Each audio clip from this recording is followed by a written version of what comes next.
whole fleet of them. Look on the ASA. We just had something go right over the top of us. I hate to say this looked like a long cylindrical object. It almost looked like a cruise missile type of thing moving really fast that went right over the top of us. You do believe that the aliens do exist? The aliens are not there. The aliens are here. They're among us. There's a group which deliberately sends signals into outer space. That's a bad idea. I get a lot of emails, and some of them say, Professor, you're wrong. You're totally wrong. The aliens are not there. The aliens are here. They're among us. And how do they know? These people claim that they've been kidnapped. They've been kidnapped by aliens, and they've been in the flying saucers. When you're walking down a forest and you meet a squirrel, do you go down to the squirrels and talk to it? Well, maybe initially, hey, hi, squirrel. But eventually you get bored because the squirrel has nothing to say to you. If we are the squirrels and aliens from outer space land on the earth, what do we have to offer them? Shakespeare? Well, maybe they don't understand English. What do we have to offer them? Gold? Gold means nothing to them. In fact, gold is rather a useless metal for an advanced civilization. What do they want? To eat us? We're not going to be made out of the same DNA. They're not going to want to eat us or mate with us or do anything with our genome. We're totally different from them. So I think for the most part, they'll leave us alone. They'll say, oh, nice squirrel, and leave us alone. You do believe that the aliens do exist? That's a check, right? Yeah, that's a check. There's a group called the METI Project, which deliberately sends signals into outer space saying, here we are, here's what we like, this is what we can do, and visit us sometime. I think that's a bad idea because we don't know what their intentions are. Maybe they've been scanning us. Maybe they know pretty much what our technological development level is. They know a lot about us, our language, our culture. They're pretty advanced. But for the most part, we're not interesting to them. But one day, if we advertise our existence and reveal how much we have, resources, minerals, perhaps things that are of value to an alien civilization. So I think for the most part, it's a bad idea to advertise our existence to aliens in outer space. In other words, maybe we're off the radar. Let's keep it that way for a while. I think aliens probably have more important things to worry about, because if you are a person walking in a forest, there are lots of forest animals out there. Some forest animals are probably more interesting than squirrels. And so I think there's a lot more interesting things for them to be preoccupied with.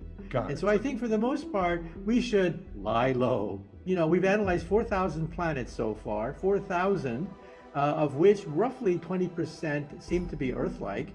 Now that expand into the galaxy means that there are billions of Earth-like planets, maybe a little bit bigger than the Earth, but billions of Earth-like planets out there. To assume that we're the only one, I think, is the height of arrogance. Many of my friends, you know, they're all physicists. When you talk aliens to them, their eyes kind of like roll up into the heavens and they start to shake their heads. That's the giggle factor, that whenever you talk to them about that. And why do they giggle? They say the distance between stars is so great, it would take hundreds, thousands of years for them to reach us. But you see, that assumes they are 100 years ahead of us. And of course, 100 years ahead of us, a civilization like that cannot reach the Earth. But for the moment, think of what could happen if they are 1,000,000 years ahead of us. If they are 1,000,000 years ahead of us, and our science is only 300 years old, 300 years ago we lived in witchcraft, sorcery, magic. That's where we were 300 years ago. If they're 1,000,000 years ahead of us, which is a blink of an eye, because the universe is 13.8 billion years old, then think that their understanding of the laws of physics would be completely different from our understanding of the laws of physics. You see, our understanding of the laws of physics break down at the instant of creation, the Big Bang, and the center of a black hole. We don't know anything about the center of a black hole or the instant of creation. New laws of physics open up, perhaps wormholes, gateways that allow us to go faster than the speed of light. And so get rid of all your prejudices that they can't reach us because they're only 100 years ahead of us. If they're a million years ahead of us, new laws of physics begin to open up.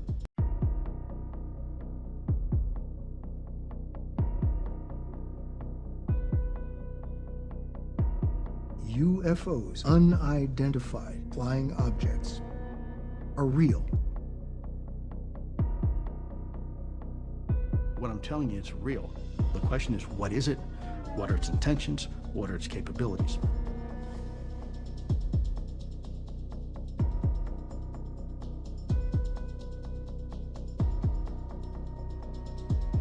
Imagine a technology that can do 600 to 700 G-forces, that can fly at 13,000 miles an hour, that it can evade radar, and that can fly through air and water and possibly space. And oh, by the way, has no obvious signs of propulsion, no wings, no control surfaces, and yet still can defy the natural effects of Earth's gravity. That's precisely what we're seeing. There are really only three possibilities of what this could be. And the first possibility is that it is some sort of secret US tech that somehow we have managed to keep secret even from ourselves for a long period of time. The second option is that it's some sort of foreign adversarial technology that has somehow managed to technologically leapfrog ahead of our country, despite having a fairly robust and comprehensive intelligence apparatus. And of course, the third option is something quite entirely different. It's a different paradigm. That's not our technology. And that's hugely important. And I think we're now beginning to learn, as we've heard from the Director of National Intelligence, and I can certainly tell you from my experience, that we're pretty confident that it's not Russian or Chinese technology. Furthermore, if you had this type of technology, you probably wouldn't need to invest so much in military, because you had this, if you will, checkmate type technology or capability where everything else now becomes obsolete.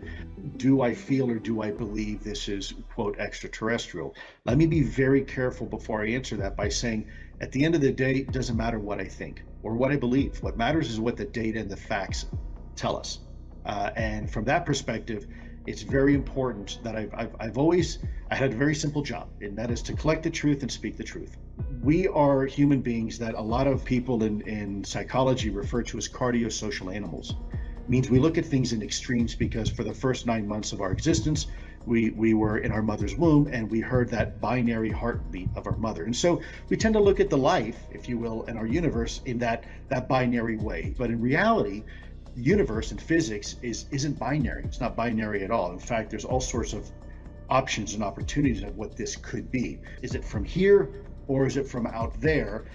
We don't really know. In fact, there's lots of other options on the table. It could be from, as I've said before, it can be from outer space, inner space, or the space in between. As we begin to learn what quantum physics is, and we begin to understand our place here on this little planet, we begin to realize that there's a lot of other options. We judge the universe in 5 fundamental senses, the ways that we perceive the universe. And if you can't use those senses to look at something or measure it, then we really can't interact with it. And yet we know the majority of the universe around us, 99% of it, in fact, is not perceivable. There are right now Wi-Fi signals coursing through your body. There's cosmic radiation coming in from the cosmos. There's neutrinos coming in from the sun. There's radar hitting you from the local airport. And yet these are all realities, and you can't interact with it because we just don't have the tools to do so. Take a beautiful night sky, look at the stars, and you might say, wow, that's really a pretty sky.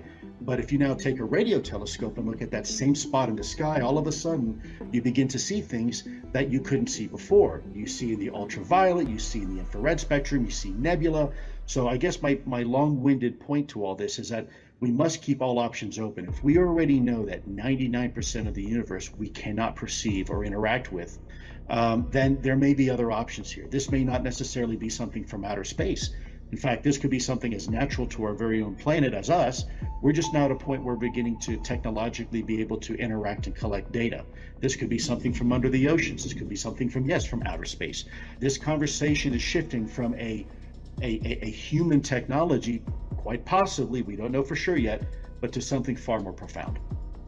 We are quite convinced that we're dealing with a technology that is multi-generational, several generations ahead of what we consider next generation technology.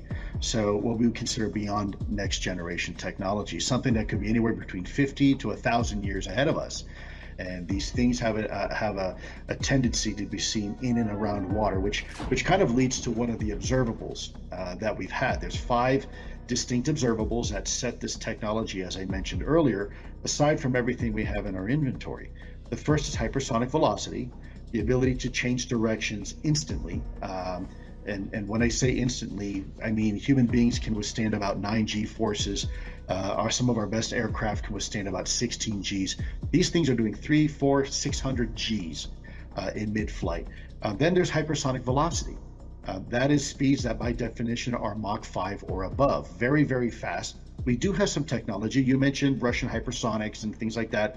You know, there are technologies that can go that fast, but then again, you don't expect a hypersonic aircraft to do a 90-degree turn.